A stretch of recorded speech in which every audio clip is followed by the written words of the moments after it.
Welcome again to Grace Force YouTube. I'm not usually one who will promote a movie. I don't know that I've ever promoted a new movie before. But I'm going to this time. It's called The Story of Everything. And it's coming out this week, April 30. I got to go to a pre-screening this week and hear some of the people who made it and are in it. So try to go. They hope that this movie will start a national conversation about God and theism and creation. And it's really terrific. So try to go and tell others so that it hits a tipping point and that thousands of people will go. And maybe people who are on the fence will say, now there's a credible, scientifically plausible, peer-reviewed research that gives an awful lot of support to the fact that there is a God behind everything. The issue is what is called intelligent design. And this particular group are a group of scientists who decided in their 20s that they were on the same side of this issue and decided to give their life to science and to God. And just to see what the evidence is out there. And it's really pretty terrific. So the main driving force behind the movie and the main speaker off and on in the movie itself is Dr. Stephen Meyer, who has written a recent book called Return of the God Hypothesis, and I bought that out there. And they quote many high-level scientists. There's an awful lot of graphics. It's not just talking head. But here and there, it's very short. Someone will make a pithy statement or two. And these people are able to calculate the odds of something that they find out in nature that's happening. And over again, the odds against it are just staggering. That could be the way it is, but it is the way it is. And it strains your mind to think that it could happen all by lucky chance, and lucky chance over and over again. If you're new to this area, this is called the anthropic principle. You can hear man, study of man, that the universe is amazingly fine-tuned for humans to be able to live here. They call it the Goldilocks zone. This area in the universe that might be the most likely to be able to sustain life. And of course, evolutionists and materialists would just say that out of enough time and enough chances, we hit the jackpot. Again, over and over again. Or you can decide that the odds are just too great and maybe there's a God behind it all.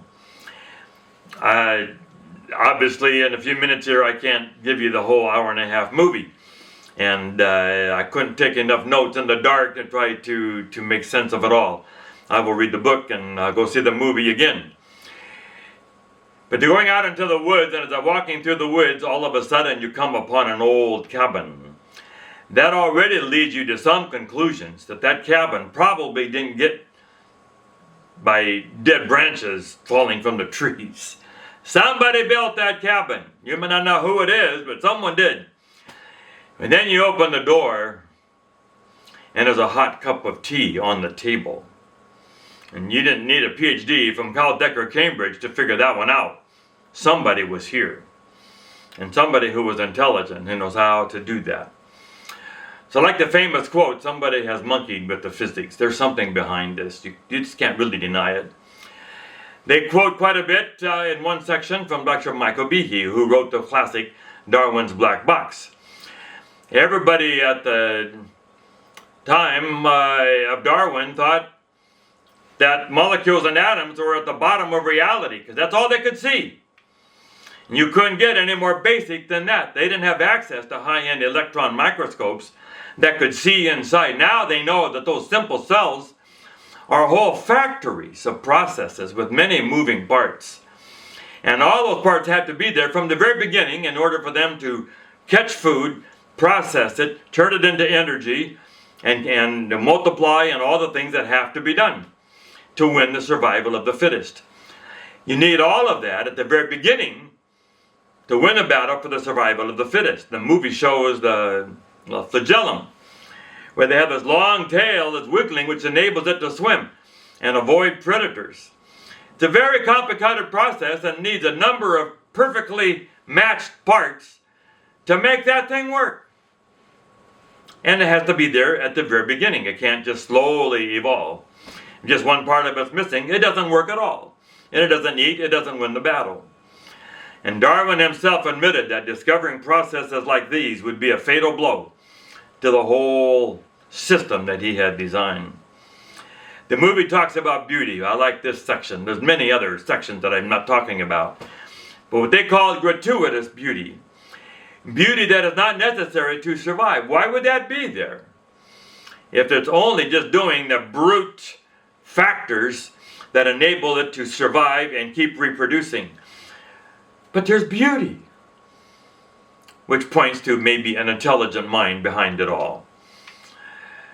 What would cause evolution to select for that? So I scribbled this note in the dark. The path to the truth goes through beauty. Yes. I can't summarize the whole movie, and I could not write enough notes in the dark. But I will read the book, and I will go to see the movie again, and I encourage you to go. And try to get your non-believing friends to at least be open and honest enough to at least check it out. At least do that. Yes, you have to keep your mind engaged, but it's reachable.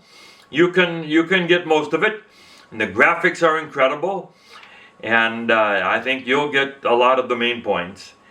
And then take them out to dinner afterwards and discuss it. They do not wrestle with the short versus long age for the fossils. I think it's pretty clear that they are comfortable with long ages. They talked about God intervening along the way, what they call the God of the gaps. They don't deal with the whole predation, the character of God issues. Why would God use predation and barbaric practices in order to drive evolution upwards? They don't do what is called modeling, where you try to put all of the known realities that you know for sure into a complex model and try to fit it all together and hope you don't have any known killer conflicts. I didn't really hear them doing that, and that's hard. But they make a very, very, very compelling case for intelligent design, a God behind it all. I think it's a proud moment, and we ought to boost it. It's a group of people who went and found the money and worked for years to design a great documentary with gorgeous graphics, really smart people doing peer-reviewed research.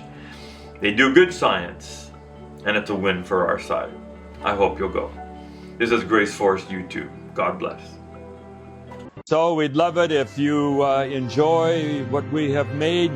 If you can like it and forward it on to other people, and we'll build the ministry on social media. Grace Force YouTube. God bless.